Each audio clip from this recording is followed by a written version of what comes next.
the Gnostic Gospels, Marcion, and I mean, these guys were absolutely, they were found to be heretics. And, the church said, what you're teaching does not agree with all of the other books that we have. Doesn't agree with Paul's teaching. Doesn't agree with the Gospels. So, sorry, no, we don't accept your writing as sacred scripture. We think you are a heretic. We think you are trying to just make money here. That was the other criteria. It had to be widely accepted and circulated. Yes. Within the early church. So Athanasius didn't choose which books belonged. He acknowledged which books are accepted already by the church. Yeah, right? That's what I would say. That's how I would word it. Okay, great. And then Constantine, right? This is the other accusation, is Constantine dictated what books were going to be in the New Testament. That's totally not true.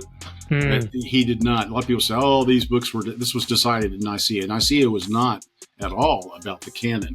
Nicaea was responding to Origen's accusations about the nature of Christ.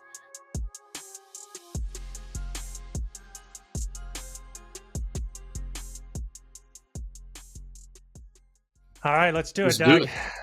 All right. Hey, everybody. Welcome to Menace the Menace. We are glad you're joining us for this special interview with Doug Woodward. We've been trying to get this going for the past few months, and finally we're here, even though we've had 30 minutes of technical difficulties. But I think we've prayed the demons away, and everything seems to be working fine for now. But Doug, thank you so much for coming. I'm excited to have this conversation. Dennis couldn't be here, unfortunately, because he couldn't get 30 minutes off work, which is a bummer. But maybe he'll text me. He might hop in.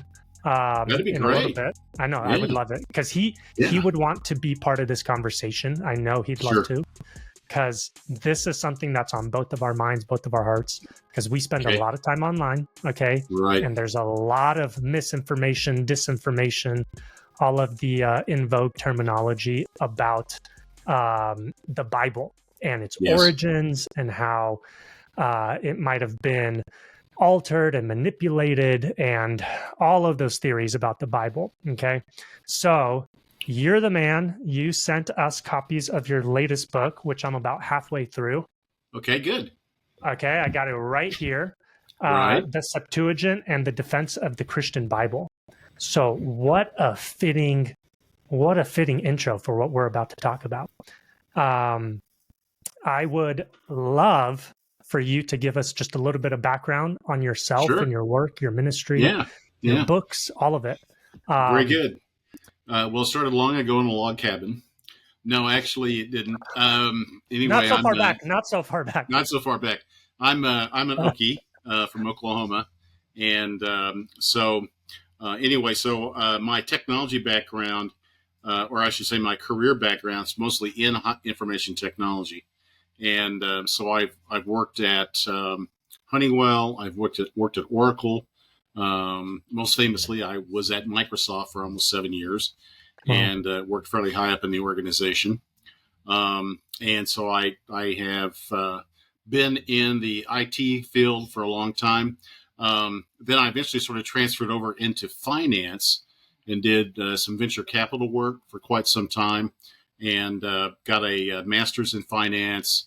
Was awarded a master's in theology as well from a small seminary in the South. And so so I sort of say I have two masters. I'm not sure if two masters equals one PhD or not, but anyway, so I've written a lot of books. 20 is the actual count now. Whoa. And so, there's about 2 or 3 of them that are jointly done. But anyway, it's been a busy time. Married to my wife, Donna. We just celebrated 49 years of marriage. Wow. We have two kids that are 40, and let's see, Corinne's about 45. And so Nicholas is about 40. And, so Corinne is following my footsteps. She's been at Microsoft now for about 12 years. And then my son Nicholas is the head of project management for a really neat young company that does implementation of audio video equipment and setups around the country. So, yeah, so Cool. my kids are successful. I've got two grandsons that are 10 and 8 respectively. One's into football, one's into baseball. And primarily right now, I'm spending a lot of my time with my wife. She's been quite ill for the last 2 or 3 years. And so I spend a lot of my time doing that. That's why I'm not as active as I have been or want to be writing and doing my own videos. But I love it when someone invites me because it doesn't take me as long to do those It's a because bit I don't easier. have to do all the editing. Yeah, I know. Yeah. So, and this hat I can explain is I've always been in a bromance with not with Harrison Ford, but with the character Indiana Jones. And Okay. so so I'm very happy to sport a fedora in honor of my love for Indiana Jones. So I don't even think that's a fedora. That's more of like a rancher style hat. yeah, I don't know. It says Indiana Jones. It's, it says Indiana Jones right there. So there it is right there. Did you get it from Disneyland? I got it actually from when I was at Disney World in is it Universal? They called it. Yeah. And down in Florida. And that's great. And I have a bomber jacket, so I usually dress up at Halloween as Indiana Jones. That's great. So I could tell you more stories, but I'll stop right there. All right. Well, while you're sporting the fedora, I'm sporting a tank top. I'm very underdressed, but it's our official. It's our official Be a Menace. It's our official Be a Menace tank top. It's over 100. It's been over 100 for almost 2 weeks in Boise, so I'm just drenched. It's not fun. It is not, but hopefully it cools off here soon. Well, cool, Doug. Thanks for that intro. I can't believe you've written 20 books or around 20 books. You got 2 masters, but PhD of none, So it's like that saying, jack of all trade, master of none. But there you go. Yeah. Mostly master of none. No, you're 2 masters, but doctorate of none. Okay. That's why I like to say two masters equals a doctorate, but that's cheating. So close enough. Yeah. All right. Well, cool. Let's hop right into it. All right. Like I said, you were gracious enough to send me this new book, which I love, the Septuagint and the Defense of the Christian Bible. So on that topic, okay. Right. There it is. Let's start at the beginning. Okay. Pretty open-ended here, but how did we get the Old Testament? Well, obviously, there were writers that were Hebrew. And so the first writer of the Old Testament was Moses. And so we had Moses, then we had Joshua, and then we had probably Samuel that wrote a lot of the books. You had prophets that wrote books. And then you had Ezra that sort of brought things all together, at the end there. And so the original writing was probably involved about 15 to 16 individuals. Obviously, King David wrote a huge amount. Solomon wrote a lot, and they wrote in the Ketuvim, which is like the poetry of the Old Testament. So Isaiah wrote one of the largest prophecy books. Ezekiel wrote a very large prophecy book. So our book that features prophecy. And so you have the writing, and then you have the transmittal. And the writing, we believe Moses did write the books of the Pentateuch. And so he's the author, and I believe in inerrancy in terms of the traditional evangelical understanding of inerrancy, which basically is that the authors of the text were inspired by the Holy Spirit, and what they wrote was what God wanted them to write. I don't believe that, except in a very few places, that God dictated to the writer. I don't think it was automatic writing, as you see in the occult sometimes. Right. I think it was done with and through the faculties of the human being. And as you get into the transmittal, the importance of human participants in the preservation of God's word is really critical. And so there's the authoring, and then there's the transmittal, and then there's sort of the publication. And there's stages to each of these. And let's just maybe take it sort of stage at a time. So Do I believe that the authors that of the named, the named persons, the books that are named Ezekiel or Isaiah or Daniel, whatever, were written by those individuals? Yes, I do. I'm a traditionalist, and there's a lot of modern theory suggests that that Josiah wrote some of the books, and Ezra wrote some of the books. Josiah, was I believe that's the priest that discovered the Pentateuch in the temple during the time of was it Hezekiah or his father? But anyway, so there's a lot of academics that believe that the Old Testament is political in nature, and it was written sort of in the 8th, 7th, and 6th BC centuries. So I think that that's not true, and I believe that the witness of my heart in my study suggests that that's not true, and that the named authors wrote those books. What's the timeline from Genesis to the last book of the New Testament or the Old Testament? When abouts was it all written? That is, of course, a big issue. It has to do with chronology, and we won't get sucked into the chronology hole. But safe to say that there's two texts. Let's just try to understand Septuagint and Masoretic text. And I'll say Masoretic, even though the sort of precursor to the Masoretic is traditionally known as the Proto-Masoretic text, and then it really is the Septuagint. So those are the two that we want to talk about. The timeline of authorship really begins with Moses, and Moses writing down the stories of Genesis. And so the traditions, the stories of Abraham and Noah and all that, some of that I believe God revealed to Moses, to basically say, Moses, there's this thing out there called the Epic of Gilgamesh. Let me tell you what really happened in the flood. Why did I really do it? Why, so I want you to write these things down. So I think some of that God communicated, just as he did the 10 Commandments. He wrote the first tablet and gave them to Moses. So God doesn't mind doing that. But anyway, so there's the that I believe Moses wrote those books between 1628 and 1588. So these are the dates I have for the Exodus and the conquest of Canaan. My dates are about 180 years earlier than the traditional conservative point of view, which sees those dates as about 1440 and 1404, respectively.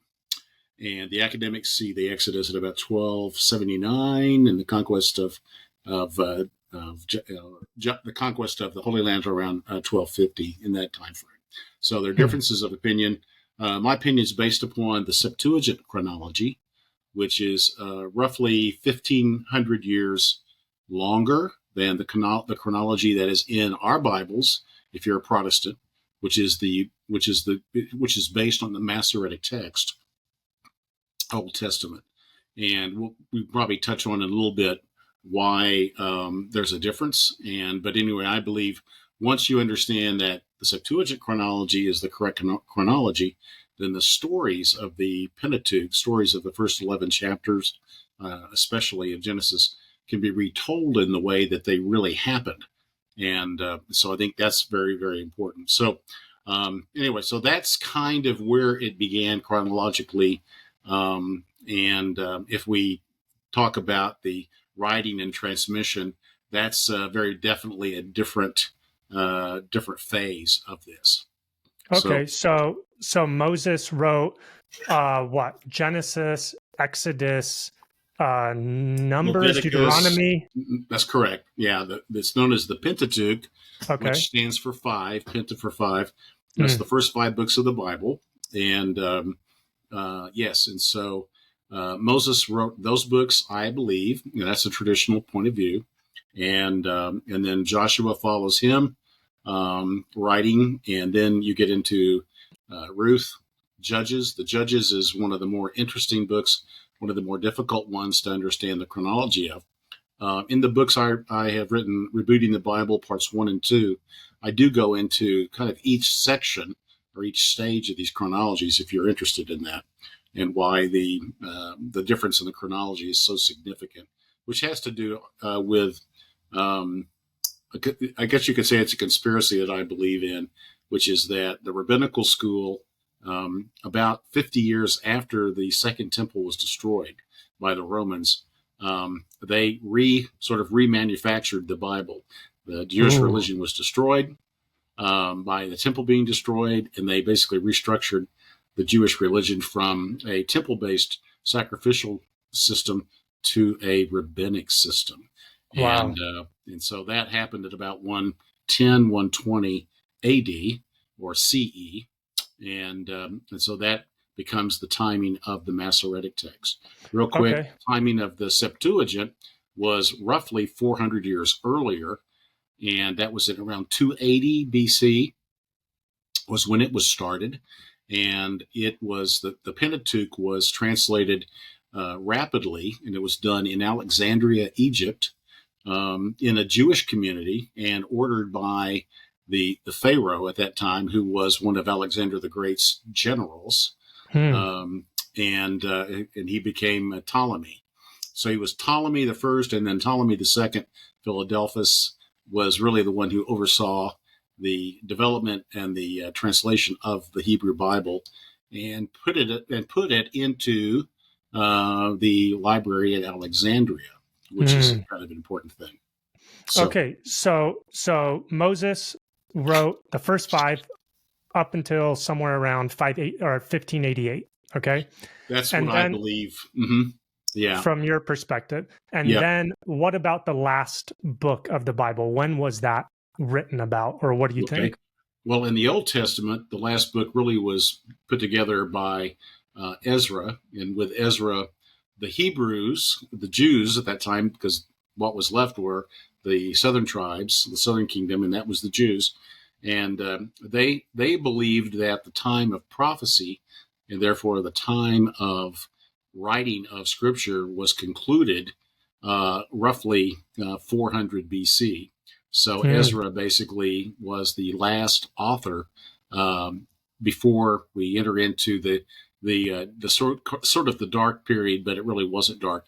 There was still literature being written and prophecies being given, and many that pertain to Jesus. The Book of Enoch was probably the most well known during that period. So it kind of gets, you got to get into the Apocrypha and what's called pseudepigrapha, people writing under somebody else's name. And so that's a long story itself, and I won't go into that. Okay, so just time frame wise, somewhere between 1588 to 400 BC. That's correct. So about 1,100 years, 1,000 years is when the writing occurs, and so it really concludes about 400 BC with Ezra, and then the next great prophecy, or the next great prophet, is John the Baptist, who begins to prophesy about the coming of the Messiah, and says that he will be there. And sure enough, he came, Jesus, who was a great prophet. And so we disagree that Ezra was at Ezra the time of prophecy closed. We believe that no, it reopened. And that's where John the Baptist and Jesus and Paul and the other disciples and so forth come into play. So Ezra, what's the last book of the Old Testament? I believe it's Malachi. And I believe that's right. He was a minor prophet, and he wrote in that time frame of around he wrote in the 5th century BC. Okay. So in that time of Ezra, and Ezra brought back the Hebrews from Babylon, and was instrumental in helping to get things reorganized, converting the alphabet from a Proto-Hebrew into a block Hebrew, which I won't go into the detail of that, but the modern letters that we see, that's really an invention that Ezra did. And he did Wow. that in that time frame, think about 420 BC. And so he was involved in that.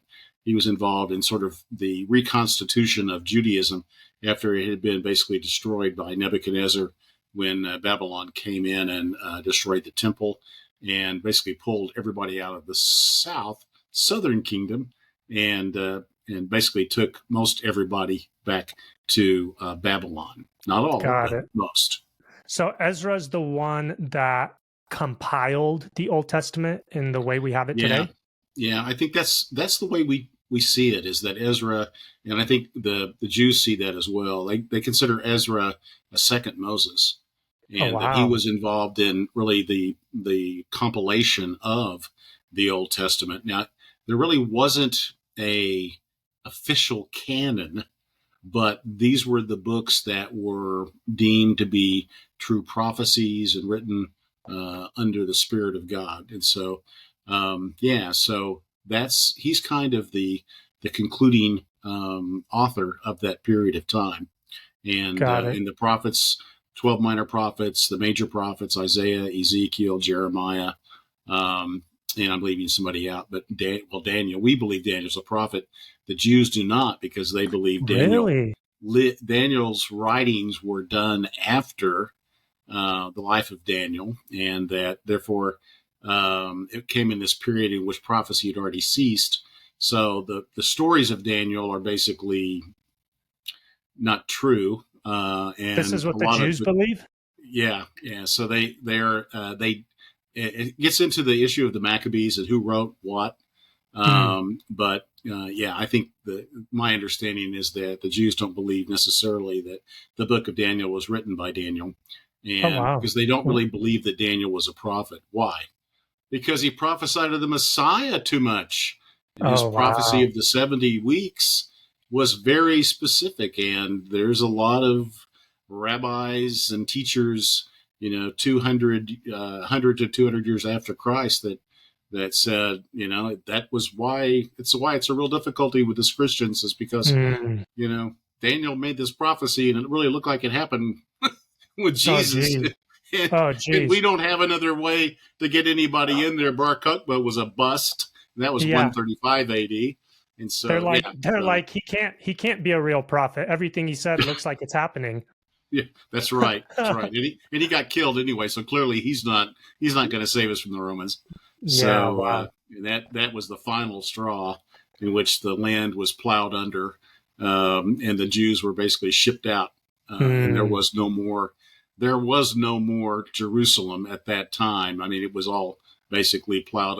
It's why there's so much archaeology, because we have to dig it out from all the stuff that the Romans did when they were destroying it, renaming it Capitolina, and they renamed the land Palestine after the Philistines. Who did the Romans rename it? Jews. Pardon me? The Romans renamed? The Romans, they named Jerusalem Aelia Capitolina, and which was that was the name of the Caesar at that time. And so they named the city after him, and then they named the country Palestine, which is reflects the Palestinians, or reflects the Philistines, really, is what I meant to say. So, yeah. Got it. Okay, so Ezra compiles it somewhere around 400 BC. Right. Is that right? That's correct. And where did he find the material to compile? Yeah. Where was Genesis? Where was Exodus? Where were the other prophetic texts? The scrolls had been maintained in the temple. And that's where, if memory serves, Josiah discovers the Pentateuch. And we don't know if he discovered a bunch of the others, or if the others were separate scrolls that they still had access to. So anyway, that happens, and that's in the 8th century BC. So in, sort of the 700s BC. And when Josiah finds those texts? He finds the text. And so at that time, the Jews were not observant to the law. They were basically Baal worshipers, and Baal was in the temple. And so they rediscover the law, and it creates a revival of Judaism in that time frame. So it saved the southern kingdom. They bought another 100 years before Babylon came to destroy them. But the northern kingdom was destroyed by Sennacherib in 712 BC, and there was almost never a time in which they were following Yahweh, other than the fact that you had some of the great prophets like Elijah and Elisha that were prophesying there. And so I'll stop there. No, that's good. Okay, so then from Josiah, around 700 BC, he finds the Pentateuch, okay? Right. And then Ezra, you said some of the texts were maintained in the temple. Were there other texts in the temple that Ezra didn't include? Yeah. How did he know what was canon, what wasn't, what to include in the Old Testament, what not to include? I think that they had writings and they settled on certain ones, because we know that because when the Bible was translated from Hebrew into Greek in Alexandria, the Pharaoh, Ptolemy I, sent word to the priest at the temple and said, we need to have a copy of your law in our library in Alexandria. And so there's a thing called the letter of Aristeas, which may be a myth, it may be true, but this is where the 70 of the Septuagint comes from, is he requested that 6 scholars from each of the 12 tribes, which of course that there tells us is probably not true because there really weren't 12 tribes alive at that time, should send scholars. And so supposedly 72 or 70 scholars went from Jerusalem to Alexandria and set up shop in that town out on the island of Pharos, which is where the giant lighthouse, which is really what Pharos meant, was lighthouse. And because of this great, magnificent harbor, Alexandria was the center of the world, and it was Rome was the greatest city. Alexandria was the second greatest city, and but it was at that time, 280 BC, that the Greeks, that the Jews translated the Hebrew into Greek, and they got the first 5 books just done within a couple of years or less.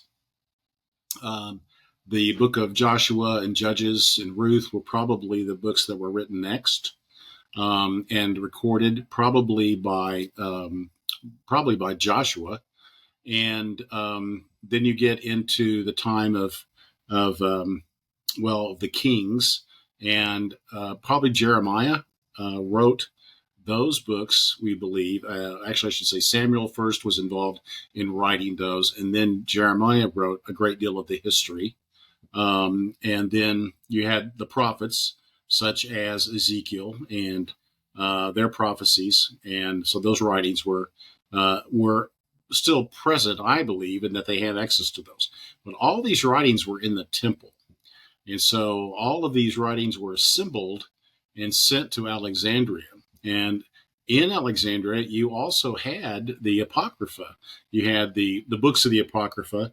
And the ones that were Hebrew. There were other books that were written originally in Greek, like First and Second Maccabees, and those were written after or at the time of the revolt from in Judea against the what would be the Syrians, although they were sort of the Greek Syrians, from one of the kings of Alexander the Great.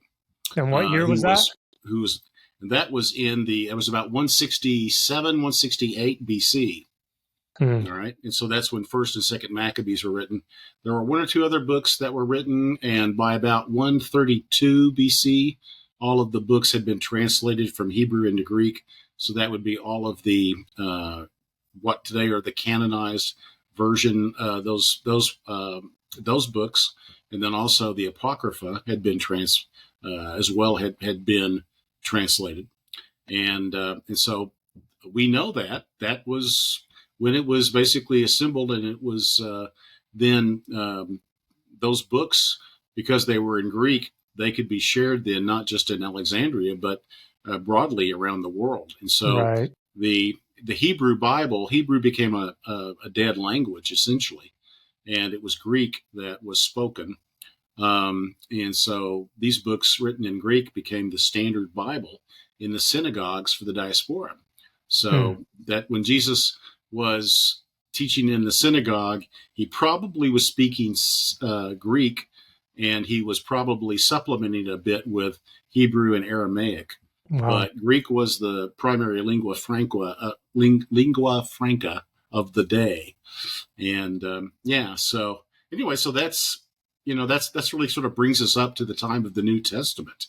Yeah. And we don't really get to a Hebrew canon until we get to the school at Jamnia, and around that was right after the destruction of the temple. And then by the end of the first century, beginning of the second, you have a school that is teaching rabbis, former Pharisees, and bringing new people in to teach, to sort of reconstitute the Jewish religion, move it away from what was a destroyed religion, with the temple destroyed, so forth.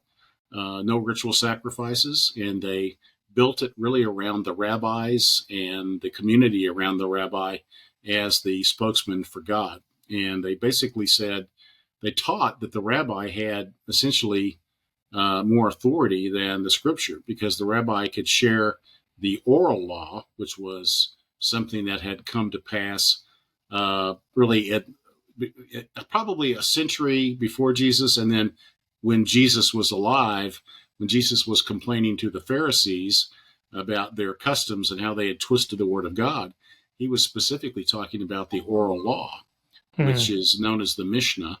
And it was really what the Talmud was based on. The Talmud was written in Babylon by the Jews that had been kicked out of Jerusalem by the Romans and migrated to Babylon. And for 200 years, from 300 AD to 500 AD, the Pharisees cum rabbis were in Babylon primarily. There was a Jewish Jerusalem Talmud, but it's minor compared to the Babylonian Talmud.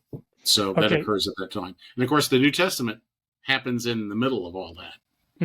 Okay, let's go back a few steps. Sure. So you started answering it, but we got a little off. That's fine.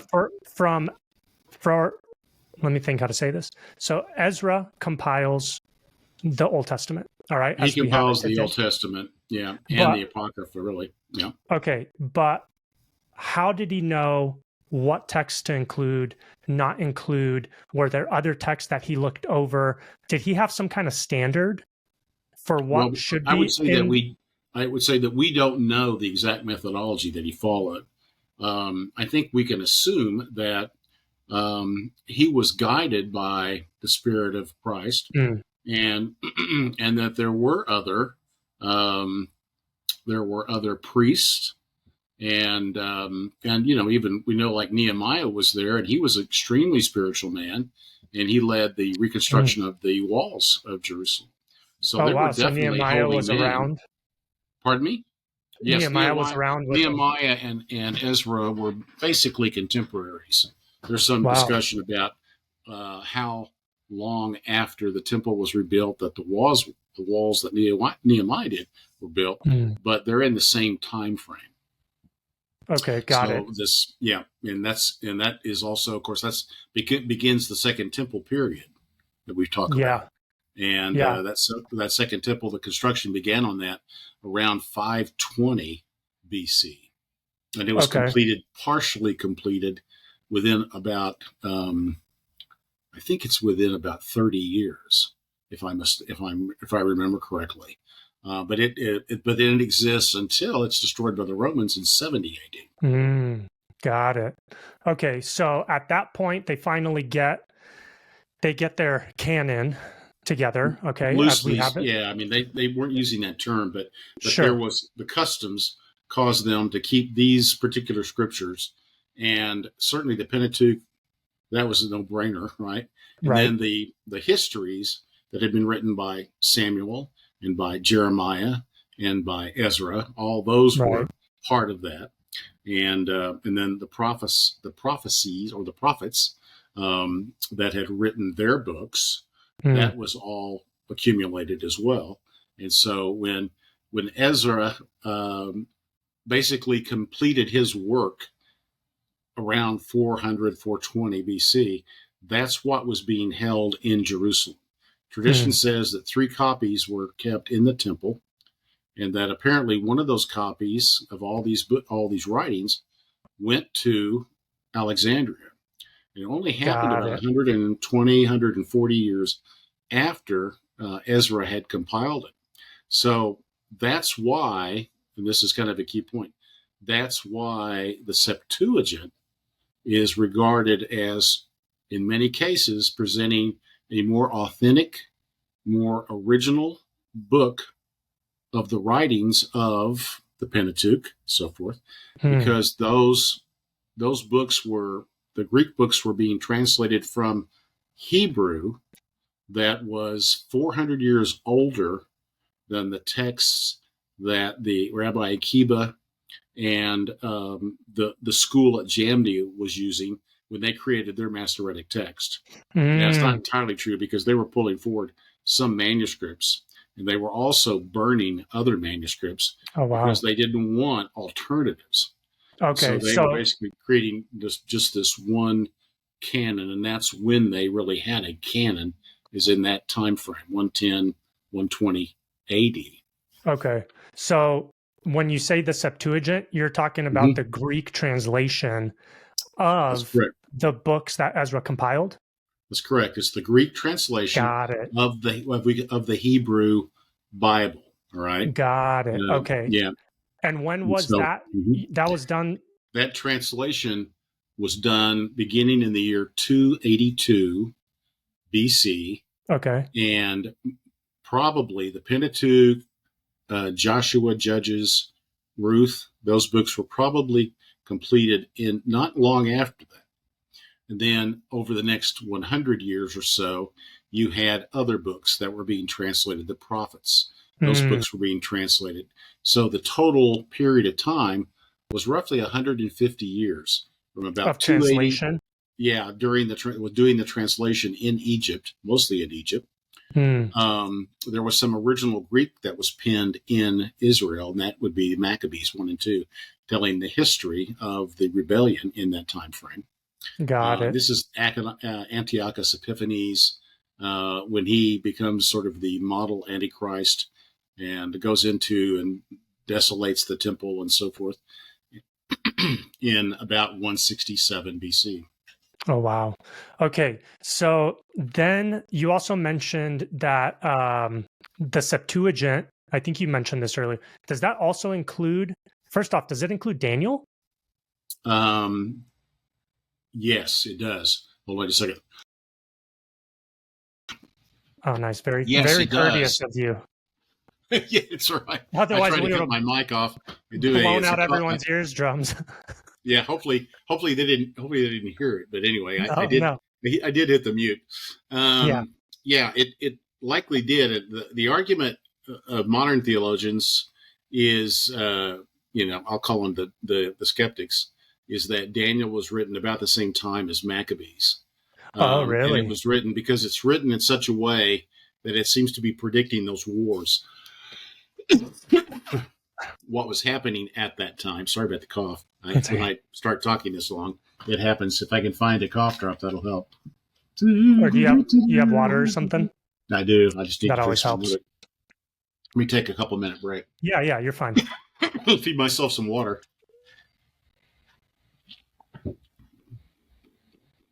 Yeah, so remember where we're supposed to be. So I'll pick it up. If Daniel was in the Septuagint. Right. That's so interesting. I didn't know that there's conflict over the book of Daniel. Oh yeah, big time. Wow. Because it's one of the most miraculous books of the Bible. That's so funny. So just because, we'll talk about it. I don't want to spill the beans right now. So so you asked the question, was the book of Daniel in the Septuagint? And the answer would be yes. And it was in there. And the question, though, was when was it written? Was it written by Daniel in his lifetime, which would put it just before Ezra? So Daniel lived from roughly, let's say, 510 BC to around 430 BC. They probably lived at least 80 years, probably, maybe longer. And so there's the controversy as to whether or not Daniel wrote the book. Now, because the book of Daniel, you get into some of the chapters, like chapter 9, before the 70 weeks prophecy, and you read the history that's talked about, he's clearly talking, these prophecies, I believe they're prophecies.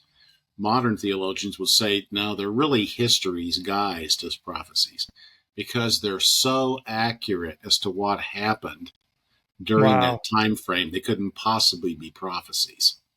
All right. So do these, okay, hold on. Do these same scholars or skeptics, do they actually believe in prophecy at all? Like, do they actually think that God? I'll say, generally speaking, no, they don't believe in the supernatural. Oh, then we don't really care about these people. These are the dominant theologians, since really the Enlightenment forward. Wow, these are theologians saying this? Pardon me? These are theologians saying this? Yes. Yeah, theologians that are not in evangelical seminaries, colleges, and so forth.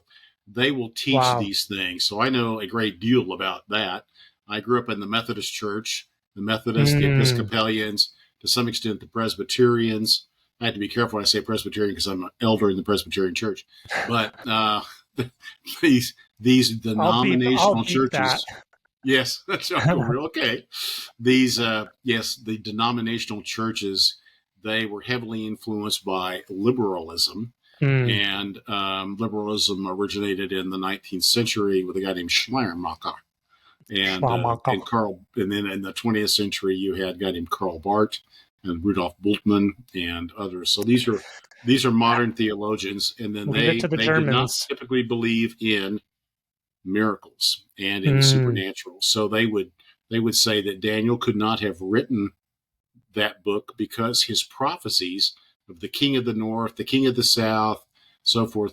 Now I happen to believe, I'm kind of a preterist in this sense, in that chapter 9, that those prophecies pertain to Octavian, who became Caesar Augustus. If you haven't seen the miniseries Rome, you really should. It tells you so much history that sets up the whole Christian era. But anyway, is that on Netflix? It's on. I think it's on Netflix. Yeah, because it concludes with Octavian, right, and his battle against Cleopatra and Mark Antony, and so you have the king of the north, Octavian, the king of the south, Mark Antony, and you have these different cast of characters and what is happening. And then you have the abomination of desolation, and then you have Antiochus Epiphanes. So all of these things happen, and they're talked about in the book of Daniel. And so we believe that those are prophecies. In fact, it culminates in the 70 weeks prophecies, which we and the Jews both believe really were predicting Jewish history from the time of Ezra into the new era, which is really the Christian era. So the real question was, who was it in that window of time that was the Messiah? Well, I happen to know who that was. So Daniel was so specific about what was what was going to happen that people doubt that it was real. In today's world, they doubt that it was authentic prophecy. Yes. Did the Jews believe that it was prophetic? I mean, if it was in the Septuagint. Yes. No, the Jews believed it was prophetic. Yes. Wow. What I think they call it chronological snobbery, where we think we know better than the people who were living through it. Right. Yeah. Yeah. What a joke. No, that's true. You had the scribes and the Pharisees and the Sadducees. The Sadducees were the atheists. They followed the religion of Judaism, but they actually didn't really believe in God. They didn't believe in miracles. And that's why Jesus picks on them sometimes when he talks about heaven, because the Sadducees ask him about, remember the guy that, there's 7 brothers and the wife marries the first one, then they die in succession. Yeah. And ultimately, Jesus says, look, in heaven, none of them are going to be married to her, because in heaven, everyone is like the angels. But Jesus said, God is not the God of the dead, but of the living. He is the God of Abraham, Isaac, and Jacob. And in their thinking, those beings were still alive. And so he's reinforcing that heaven is the place where life is, So Right. So he picks on the Sadducees to beat them up about their skepticism. Nice. All right. Cool. So Daniel is in the Septuagint, which was finished, like you were saying, somewhere, I think 120. Around 130. Yeah. 130. Yep. Okay. And then the Septuagint was the Greek translation of the Old Testament. And it's going to be like our best account of what the Old Testament said. That's what the people that highly regard the Septuagint, which is essentially the Eastern Orthodox Church. So that's the Greek Orthodox, the Russian Orthodox, all those little Orthodox churches in those different nations, mostly Eastern Europe, right? Okay. Go ahead. Do those Orthodox churches also include the Apocrypha? Yes. In their text? They do? Yes, so the Catholics have the Apocrypha and the Eastern Orthodox churches have the Apocrypha? Eastern Orthodox take it more seriously. They celebrate different readings from the Apocrypha in certain events during their church, certain rituals and so forth, and celebrations and things, whereas the Catholics still read from it, but they don't really make as much of it, I don't believe, as the Orthodox do. And then even though Martin Luther included the the Apocrypha in his version of the German Bible, he separated it and sort of said these are readings. They are not inspired the same way that these other books are, but they're worthy of reading for developing a moral life, basically. And was the Apocrypha, were these books written within that intertestamental period? Yes. So they were written after Ezra and before Jesus? That's correct. Yes. Got it. And there's a couple of the Maccabees books that clearly are into the new era, into AD, and like Maccabees, and there's like 3rd and 4th Maccabees, and then there's Esdras, which is Ezra, and there's Ezra 1 and 2, and then 3 and 4, and 3 and 4 are fictional. They're written, and they talk about Jesus as if it hasn't happened yet, but Jesus obviously happened. Already happened. So they were, they're sort of poppycock. So that sort of gets into pseudepigrapha. So you have to kind of delineate between the Apocrypha and the pseudepigrapha, like the Book of Enoch. I even can consider the Book of Jasher, of Jubilees. Those are pseudepigrapha. And what does that mean? Pseudepigrapha. Okay, pseudo. If I say you're a pseudo intellectual, have you heard anybody say that before? Like a fake intellectual? You're like a fake. Yeah, you're like a fake. I get accused of that all the time. I'm just kidding. You're a pseudo intellectual. Ben, what's wrong with you? Get with it. So pseudepigrapha, it basically means grapha is, for writing. So it's basically saying that someone has written their name on the book as if it were them, but it's really not them. So it's like a pseudonym. It is like a pseudonym. Okay, got it. And so Enoch would be one of those. Jasher would be one of those. Although Jasher is a special case, because I don't believe the Book of Jasher that we have today was the original Book of Jasher. I believe it was a book written close to the time of the printing press, and it was based on the alphabet of Jubilees that was in the Book of Jubilees, where they was sort of trying to force fit everything that happened that was cool in the Jewish religion, the Hebrew religion, into a Jubilee time frame. Oh, wow. So that flows into the Book of Jasher. You have that same chronology. That's the Masoretic text chronology. And so all that stuff kind of hangs together. But you've got the pseudepigrapha and then the Apocrypha, and they really are distinguished. Okay, and right now there's kind of like a big resurgence of interest in the Book of Enoch. Bigger, yes. Yeah, it's huge. Like it's coming back with a vengeance. I think a lot of it, even in the Christian community, is because of like Michael Heiser's work and how much he pulls from Enoch. And listen, I love Heiser. I do too. I know he's amazing. He did a great job. It was a real loss to lose him. And it was at the peak of interest, and growth in his work. Absolutely, and at the peak of his ministry. I mean, it's like, but it's almost Lord, like, Lord, why did you take him away from us? It's almost like he was meant to complete this work, and then it was time to go home. Yeah, no, that's right. Why stick around? I wouldn't want to necessarily compare him to Elijah, but Elijah went through the same thing, right? Well, you're done. Yeah, he gets raptured. Exactly. So, if only we could all be so lucky. Oh yeah, I know. Yeah, there's only a couple of people that got to do that: Enoch and Elijah, and Heiser. Well, and Heiser. Yeah. Well, his body is in the grave, but his spirit is in heaven, and so he's. He probably hears it every time we talk about him. So, Michael, good job. I think his work is on par. I mean, not one for one, right? I'm being hyperbolic, but I think it's on par with like Luther. It's going to have that big of an impact on the Christian community, and you're already seeing. You're already seeing the evangelical community. That's true. Yeah, I agree. You're seeing a lot of people starting to make the shift, towards the principles in the unseen realm that if you haven't read the Unseen Realm, you got to check that out as well. Yeah. You got to read that. I like the book about Mount Hermon. Almost as well, if not better.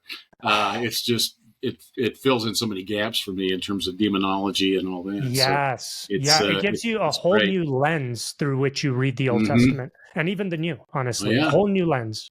Absolutely, I agree. Absolutely. Okay. So Enoch was written within, from your perspective, it was written within intertestamental period, right? I believe so, yes. 400 was written BC to 0? It was written sometime probably in the 3rd or 2nd century BC. There are some that say, oh, no, this was actually written by Enoch, who was raptured, prior to the flood. That's prior to flood. I mean, we're talking about what, Noah's grandpa or something like that? Exactly. Yeah. And so there's all kinds of legends associated with Enoch. That's a neat study. I don't know if Heiser gets into this, but the Egyptian god Thoth, Thoth, the German Teutons, Teuton.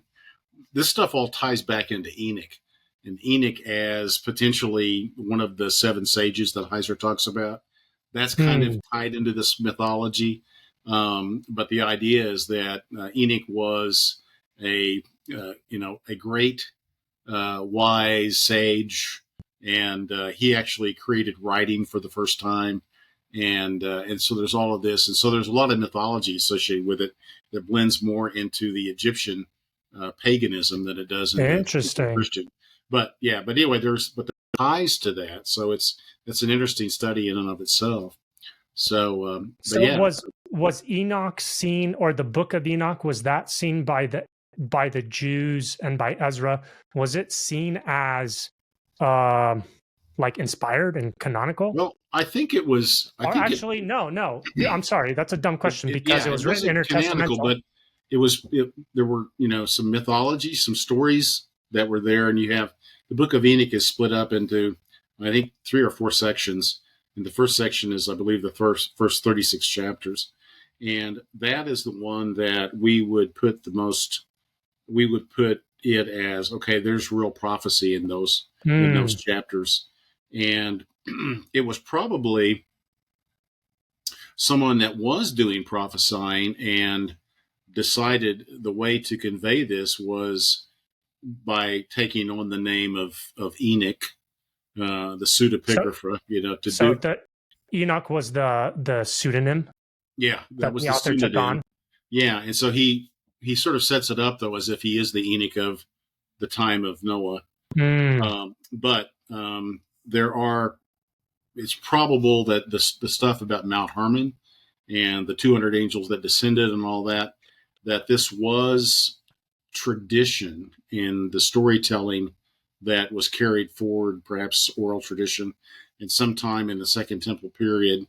I would think that Michael Heiser may have said somewhere that it was written and turned into a book, and that book was rejected by the Jews. It has has a lot to do with the Messiah. And so you get a sense that the book is predicting a particular Messiah. And so anyway, it gets it's not treated well by the Jewish scholarly community, but it is picked up and very familiar to the Christians. So these stories, I think it's almost like a Grimm's fairy tales. It's like there were stories that were probably told to the children about, and Heiser would say, look, that this teaching was there because, he believed that in the three sources of evil in the world. And one of those sources was man's sin, Adam. One source was the Tower of Babel. And the third source was the angelic rebellion coming down and creating hybrid children. And that was the third source of evil in the world. And so, so I think these stories were part of the upbringing of the Jewish people, as kids. Right. And so these were stories that Jude and Peter and others believed to be true. And Heiser makes a very strong argument that, you get into some of the Pauline concepts about women wearing, some covering so as to not, get the angels sort of hot and bothered. Yeah. So he's inferring then that he knows about the angels, the fallen angels, right? And then what he of course talks about the spiritual levels, that we're fighting against, thrones, powers, principalities, and so on. So so all that it's embedded in the thinking of the Jewish people. And so I think that those legends are myths or whatever, or fairy tales, that they believe they were based on truth and they were baked into their upbringing. And so I think that's why they're referenced, that they were true, and that Enoch was a real person, and that, these things did really happen. So that's my explanation. I agree with you. I think what we need to realize when we're reading the Bible, Old Testament and New Testament, is that often there's things that are addressed to those specific peoples, and they're written to it's not a vacuum, right? It's not, it's for us, but it's not to us. That's the best way I've heard it said. So the texts were written to a certain people group in time who had ideas in their minds, a worldview, a cultural context, and the authors are addressing those worldviews and that context that those people existed in. And so we today, modern man, we have to understand their worldview and their context in order to understand what the authors are actually trying to convey to those original readers, right? So even a good example of this, I realized this, like the light bulb turned on while we were talking to Mondo a couple months ago, 6 weeks ago, something like that, about flat Earth.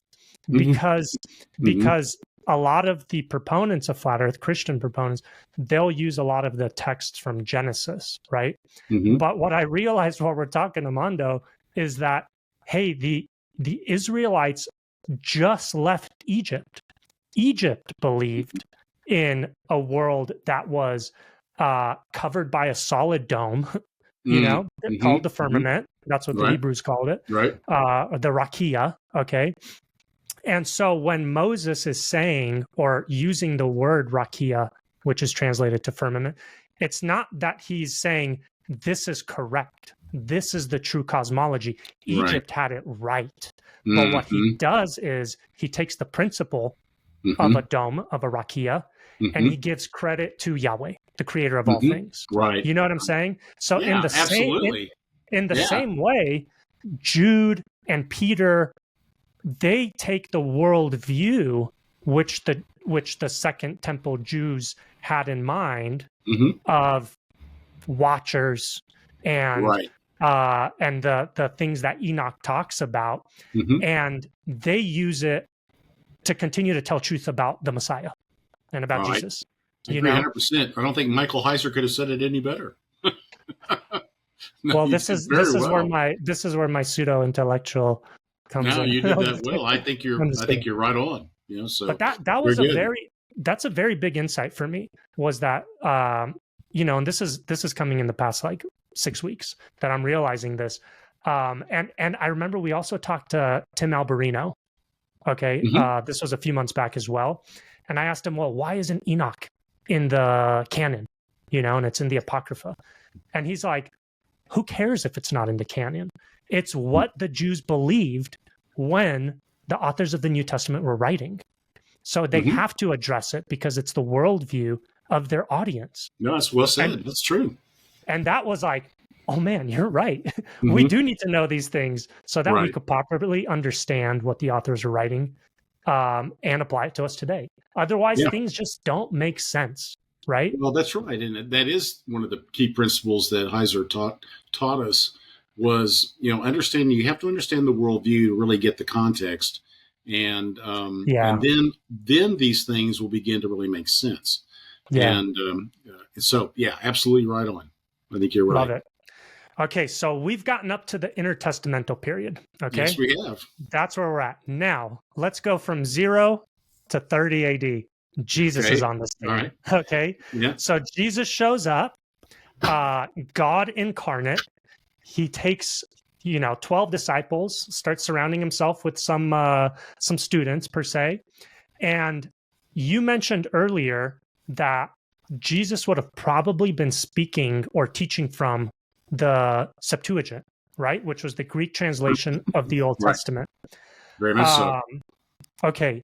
Then from there, Jesus teaching from the Greek Septuagint, how do we get the New Testament?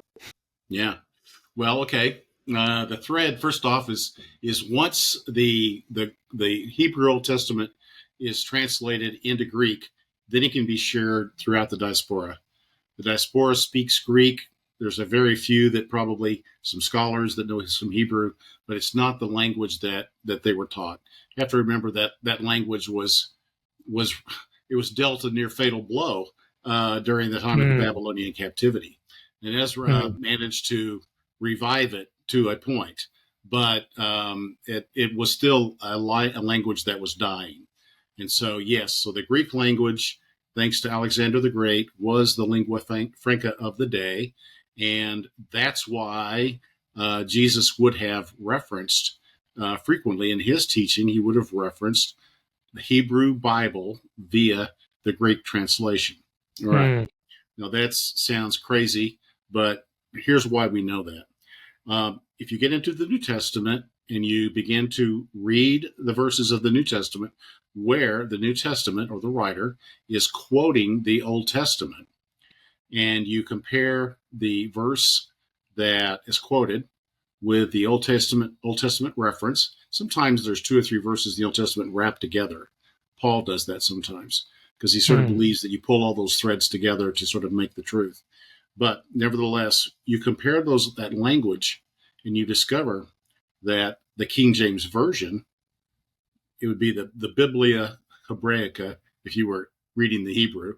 But for us in the Protestant Bibles, were all written based on the Hebrew Bible, the Masoretic text of Rabbi Akiba that had been corrupted, specifically corrupted around the Messianic prophecies.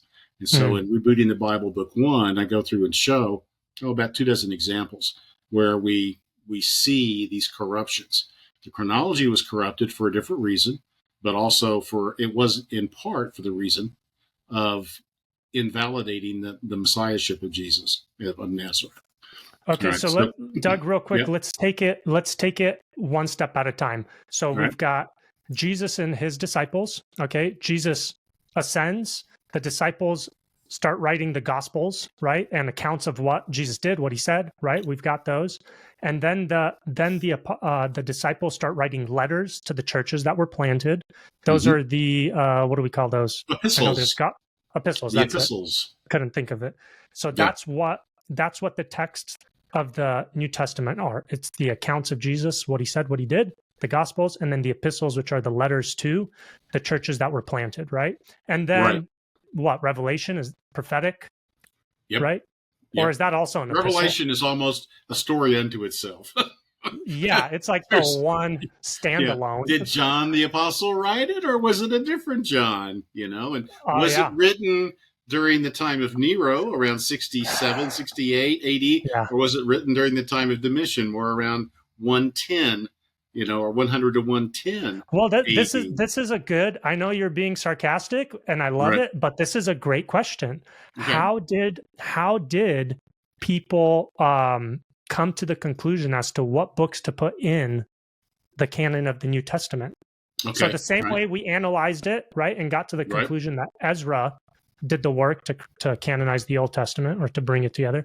How did the New Testament get compiled? Because there's a Okay. lot of Right. chatter online Right. about how Right. the New Testament's not Sure. trustworthy.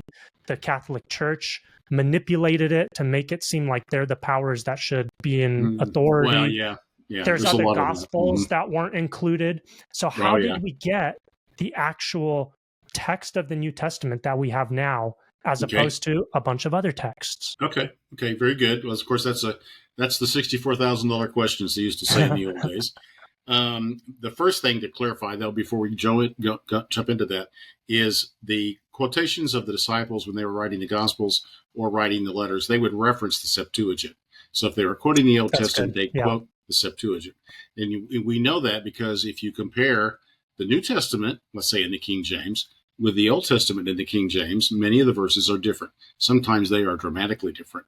Why? Well, because the author is quoting the Septuagint. And that tells us that there is a difference between the Masoretic text and the Septuagint. And the argument, there's twofold. One is that the original Hebrew, it's known as the Vorlog, the original, at Microsoft, we call it the golden disk. Before you go replicate it, you got to have a golden disk that has all the right software, mostly. And that's Microsoft. But anyway, and so they created the Hebrew, all right, and then they translated from that, okay, and so they established in Greek a Hebrew Bible that existed long before the Hebrew of the Masoretic text was written and codified and canonized. So you got to understand that, all right? Now, all right, so we have the New Testament has over 300 references to the Septuagint. And so we know 80 to 90% of the Septuagint, or of those verses, those quotations, are the Septuagint. All right. Okay. Now, how did the particular books of the Bible get compiled? Okay. There's a different story around each of those. The one common thread is that the custom or the church fell in love with certain books and it didn't love others, right? It found value in certain epistles and then it kept those. And so the Pauline epistles, they began eventually, Paul would say, I'm writing this letter to you at Colossae and I want you to share the letter with the people at Ephesus and vice versa. And that's why the books of Ephesians and Colossians are kind of similar. So, because he was thinking about those things at that time, and so the church, the early church, would gather up like all the epistles of Paul, and they also, by the way, tucked in the epistle of Hebrews because they thought Paul wrote Hebrews, and they were packaged together and they were circulated amongst the churches. Right? And so the Gospels are a little different. Each Gospel had an audience. Matthew was written to the Jews. Mark was written also to, kind of like the lower class Jews, and probably some Greeks too. Luke was written really into the Greek world. Had its own emphasis on women, and it ties into the Book of Acts because they're two parts of the same story. And then the Book of John is very different. It's the one that in the modern world is the most sort of well read and referred to, right? But all of these books, though, became accepted by the church, and the church essentially canonized what it felt was of great value. There are a few books that kind of fell outside, like The Shepherd of Hermas. That's actually included in one of the, I think it's included in the Codex Sinaiticus. And so it was a popular book, but it was excluded. And there were a few other books that were popular, like the Book of Enoch, but they weren't included in the canon. And so the official final sort of document was the Easter letter written by Athanasius, who was the star of the show at Nicaea when the debate was occurring about whether or not Jesus was fully human, fully divine, or how in the world could he be both fully human and fully divine, and the two natures not get confused. And so, when was this? That's Nicaea. That's in 325 AD. Okay. And that's I don't want to just get us sidetracked, but that's history. But Athanasius was the key arguer for the Trinity. All right. So he was also the bishop in Alexandria at the time. This is around 380-ish AD. He wrote a letter, and in it he listed the books of the Bible that were in the canon. Right. And that's really? His list, his Easter letter, is the first time that the canon that we have today was recognized then.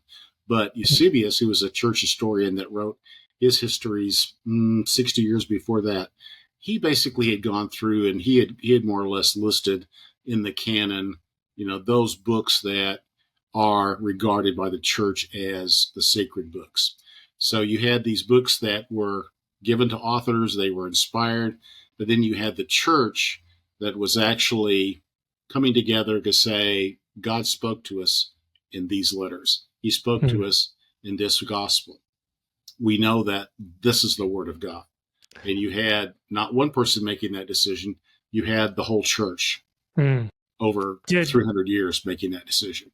And so you had a major consensus, basically. Okay. Pardon me?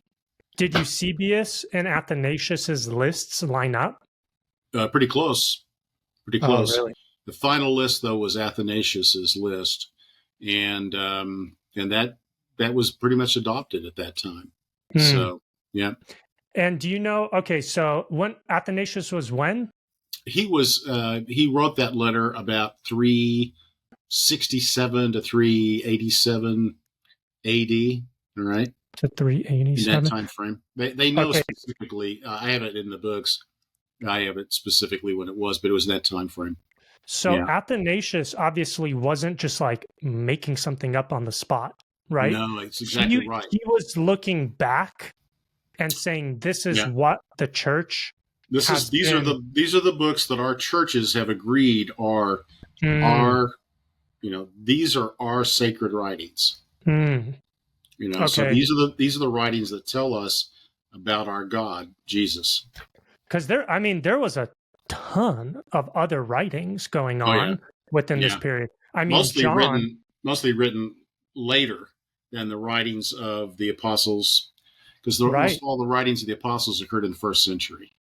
Right. And so when there's all this talk about, there's so many other manuscripts, there's so many other gospels that weren't included in the Bible, and it's because the Catholic Church didn't want them in there. That's not true. Well, that's the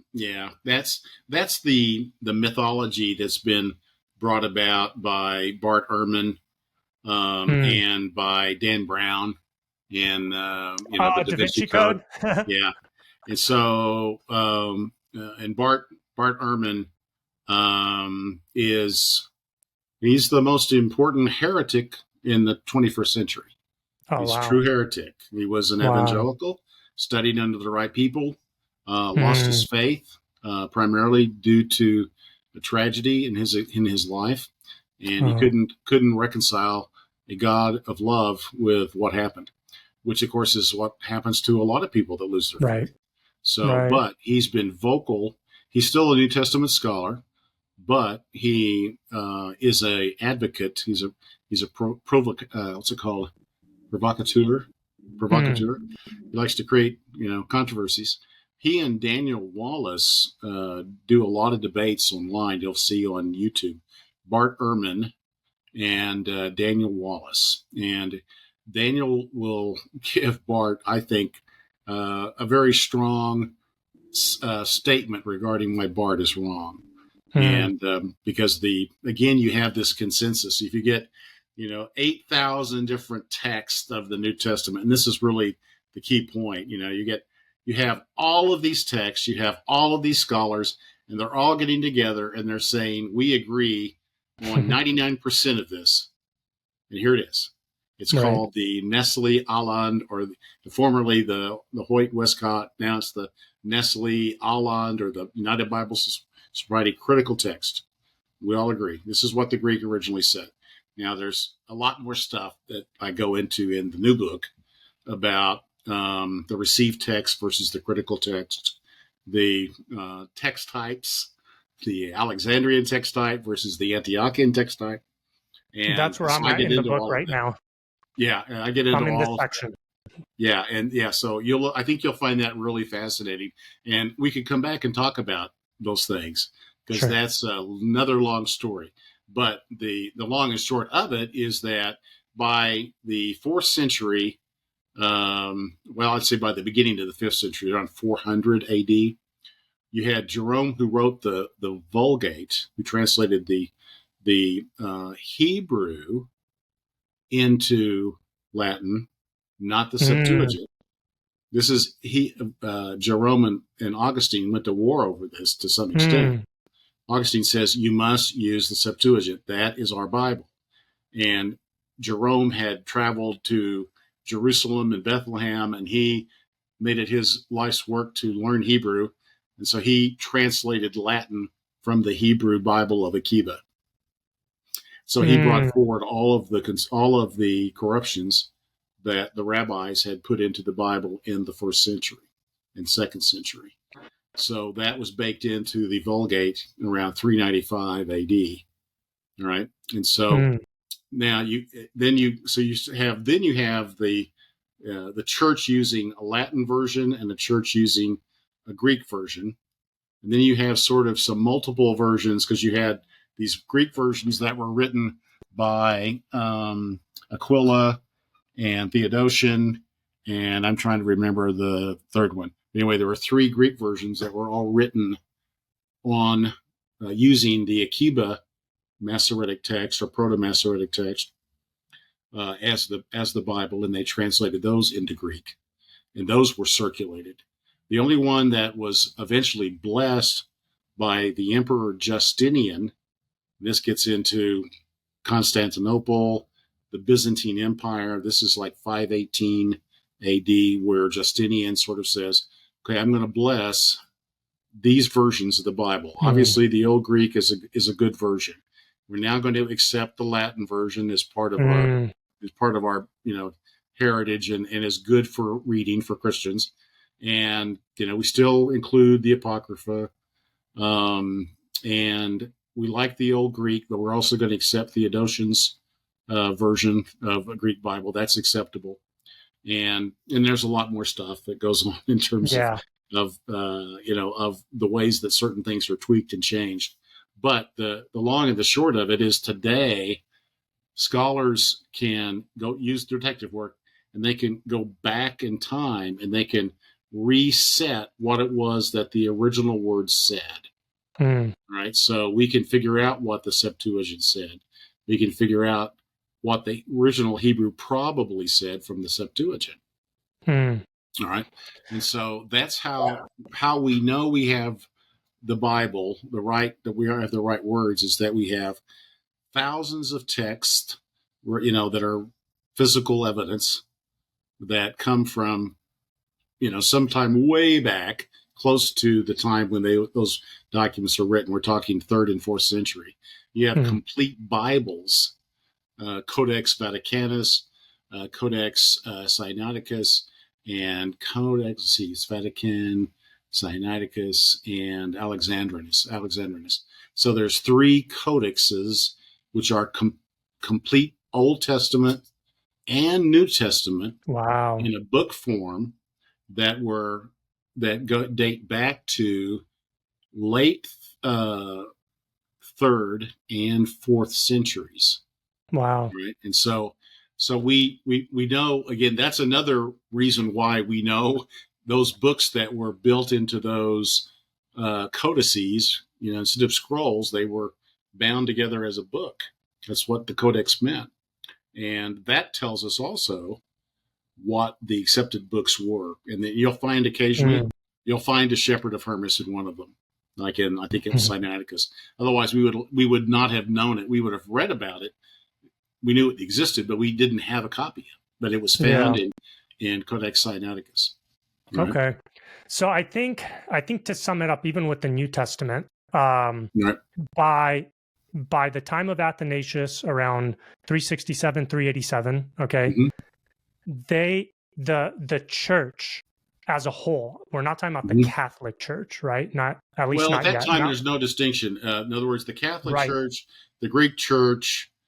There was no Protestant church.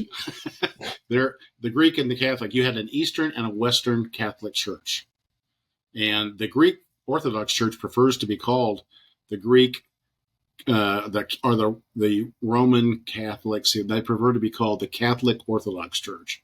Basically, they consider themselves Catholic as well, but they have but they're Orthodox as opposed to the Roman Catholicism. So they drew a distinction there, and this is where the great break was. But what's the difference? Oh, the big difference. So I'm very vanilla evangelical. I know nothing about the Apocrypha. I'm like the most I've dabbled outside of evangelicalism is Heiser. Okay. Yeah. Well, that's good. So I don't know anything. I don't know anything about the Catholic tradition or history, the Orthodox tradition or history. Right. I'm actually hearing that the Septuagint is like the original or the closest to the original. It's the closest to the original that we have. And that's what the Greek Orthodox uses. I'm like, I need to go see what this Greek Orthodox business is all about. The rituals in the Orthodox Church and the icons and all that stuff. Those are some of the things that keep me from going to the Greek Orthodox Church. Although I found one, and I'm probably going to go just to experience it a little bit. But ultimately, I'm still a Protestant. So where did the Catholic Church and the Orthodox Church or the Greek Orthodox Church, where did they schism? Where did they divide? Yeah, the schism. You're testing my church history right now. Well, I'm so impressed that you're doing this off the top of your head. Yeah, I've read it somewhere. It's back there somewhere. It seems like the Great Schism was like 962 AD or something like that. So that that modern, really. Yeah, and the church, the Catholic Church was basically chased out of Rome by the barbarians for a long time, and then it began to be built back. And by the time you got to the Holy Roman Empire and Charlemagne of 800, and Charlemagne was made the emperor of Europe in 800 AD on Christmas Day. So by then Rome has a Catholic. They have a church as well. All right, it's grown back. Yeah. So the idea that the Roman Catholic Church had any impact on the books of the New Testament, the canonization of the books of the New Testament, that's not even true. There was no Roman Catholic Church. No, that's not true. Now, that is the theory that Bart Ehrman advances, is that the Gospel of Judas, the Gospel of Mary Magdalene, that these Gospels were thrown out by bullheaded, masochistic, and misogynist men. I'm sure they were racist. They were racist. You had to know they were racist. I'm sure they were culturally appropriating. I'm sure they were, they were woke, big time. Yeah. They were woke. So, Bart Ehrman's kind of made the sort of the old church fathers kind of woke or non-woke, and so that's part of the story. There's no question about it. But seems like it. I have like 5 Ehrman books, and one of my projects, I don't know when I'll get to it. I've got 2 other projects that are more important right now, but one of my projects is to react and respond to his criticism, kind of point for point. And because he's the greatest heretic and the most impactful heretic in the church today, inside of the Protestant evangelical church, because he was a true evangelical and he lost his faith, and then he's attacked. He attacks the faith and does his best to mess up people's minds. And he's a menace. Speaking of Dennis the Menace. Oh, geez. Bart is the menace. Hey, what a great time to promote our Be a Menace. There you go. Tank tops. I'm going to send one to Bart Ehrman. I'm going to send one You to Bart should. Ehrman for free. Yeah, Bart the Actually, Menace. yeah. Well, with him, Oh, man, his thing funny. is like, oh, Bart, oh, Yeah, Bart. that's so funny. Oh, yeah. So, Okay. right. So we were at, before we got sidetracked, but it was all good stuff. We were at the point where the Athanasius confirms at Nicaea what confirms, the church, right. what the church saw as the New Testament or the Gospel, correct, or all of those books that belong in the canon. They were the Bible, because we also know that Caesar, Constantine, he ordered. There was a point not long after Nicaea, because he died, a few years after that. He ordered Eusebius. There's actually three different Eusebiuses, but anyway, he ordered one of the Eusebii. The Eusebii is what we call them, to create like 100 copies of the Bible, right? And then we also, and they went to Caesarea, and they had a scriptorium, these things called scriptorians. So you had all these different scribes, and they would go through the process of copying these texts. And so we know that they created quite a number. I don't know that they created all the ones that they thought they did, but, or ordered to. We know that Athanasius had a scriptorium in Alexandria, but he didn't have the same money that Eusebius had. But they also scripted Bibles in Alexandria. And it's probable that Codex Alexandrinus, Codex Alexandrinus is Alexander's version of it's his Bible. But these Bibles were constructed in that 4th century. And so they were, they needed to define the codex, the canon. And so the creating of those copies in that period of time was a strong verdict that that's when the Bible was set. And it was not really changed a lot. There's some changes that go on, blah, blah, blah. But basically, that's when it was decided. Got it. The church just threw out the other Gospels. It threw out the Gospel of Judas. These were written, 100 years after the first Gospels were written. And they didn't qualify. There were certain qualifications.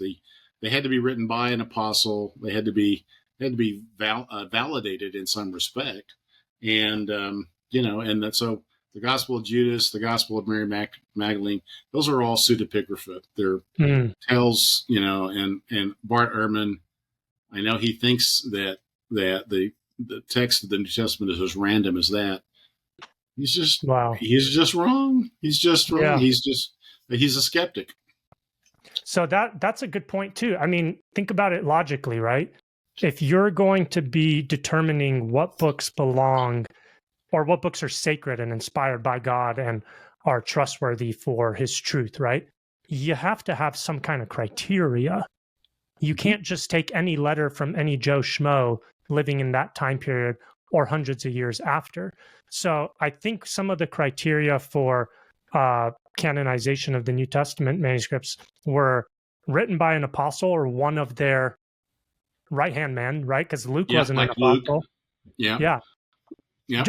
Paul came later. He never saw Jesus except for maybe on the road to, Emmaus or whatever. He saw on the road to Emmaus. Yeah, that qualified him.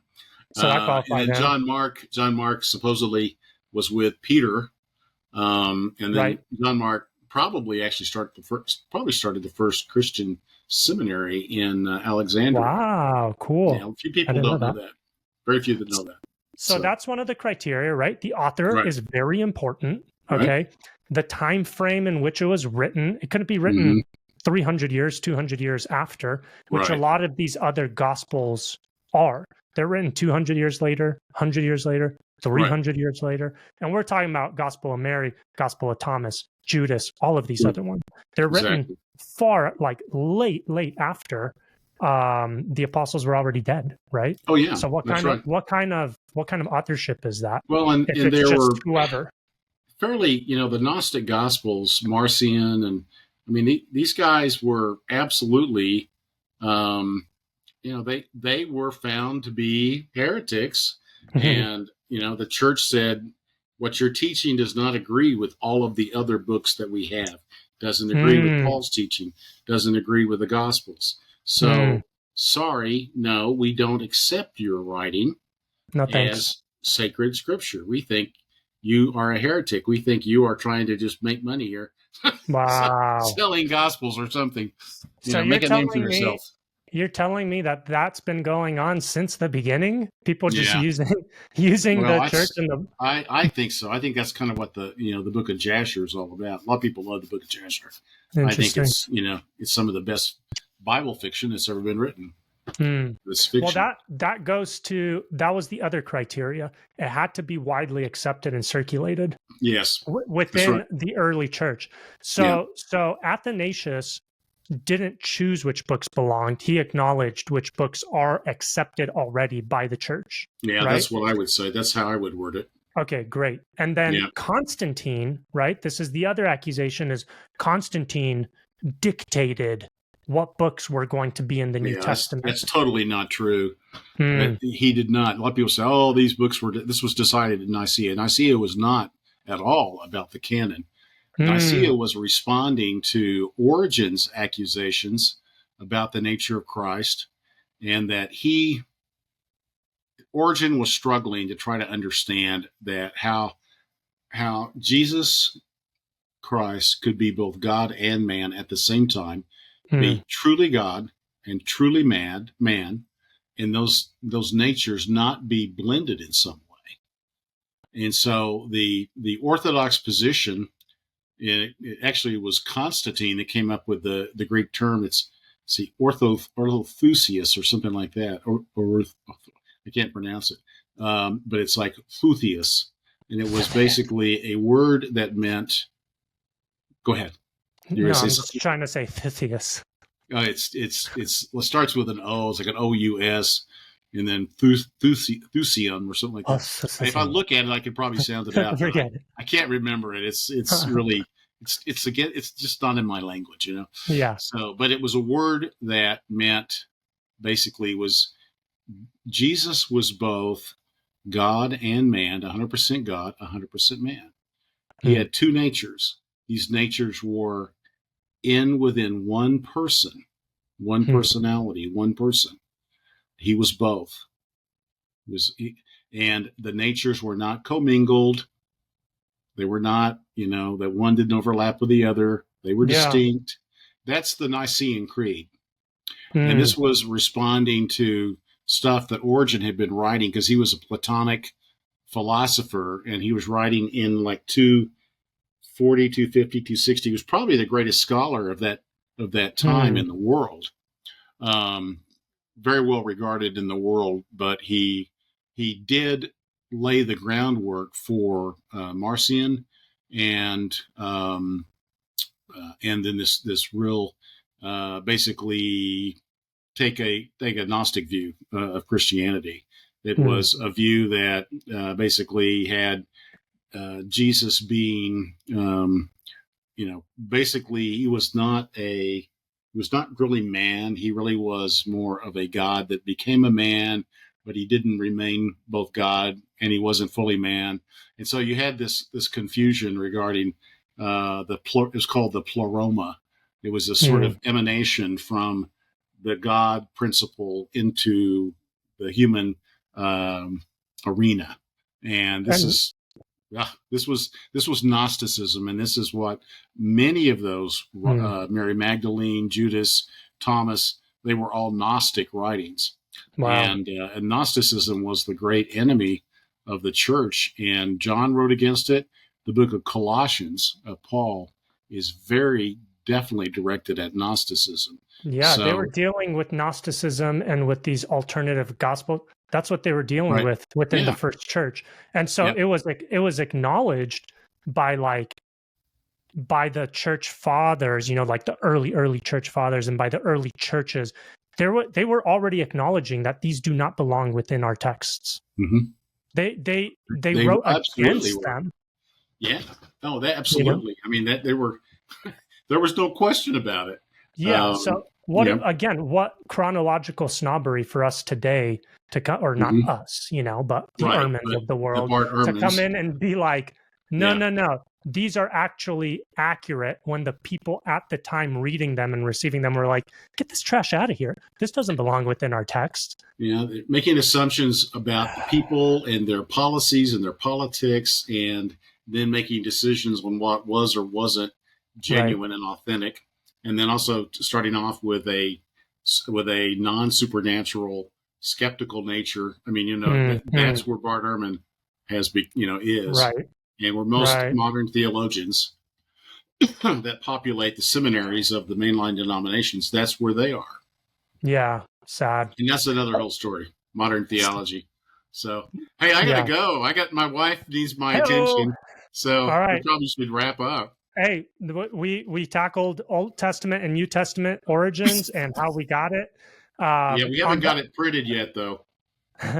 Yeah. When did it finally get printed? How did it get transformed into the Reformation Bible? Part two. That's part two. Yes. Part two. You got to read the rest of the book first. That's true. Like I said, I'm halfway through.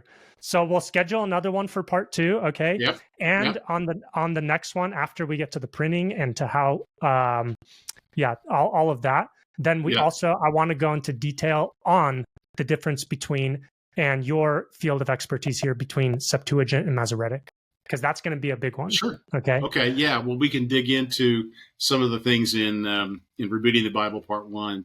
It gets into the conspiracy. Yes. The changes, the verses that were changed. We can dig to some extent into the chronology and changes that were made there and why they were made, and how we know that it was a fallacious, nefarious approach. Can't wait. They left a smoking gun. So, I love me some good conspiracy. Good. All right, brother. Well, thank you so much for coming on. Everybody, hope you enjoyed it. Check out Doug Woodward. Had a great time. Yeah, Doug, let me know. People find you? Yeah. Okay. Well, people can find me primarily. I would steer them to my YouTube. It's really Doomsday Doug or S. Douglas Woodward. I would steer you there. I would steer you to Amazon, where you can purchase my books. Both. Cool. Most of my books have a Kindle version or a e-format book, and but Rebooting the Bible, the new book, you should hold it up again. The new book is both available in paperback and it's available in hardback. Nice. And do you have did I send you the hardback? I think I just sent you the paperback. Just the paper. The hardback is the same. Hardback cost me $30 just to get it. So really? I try to sell it for $40 to make $10 on it. Oh my gosh. Yeah, but it's because it's in color and it's super high quality print and paper. Got it. So but I felt like it was my most important book.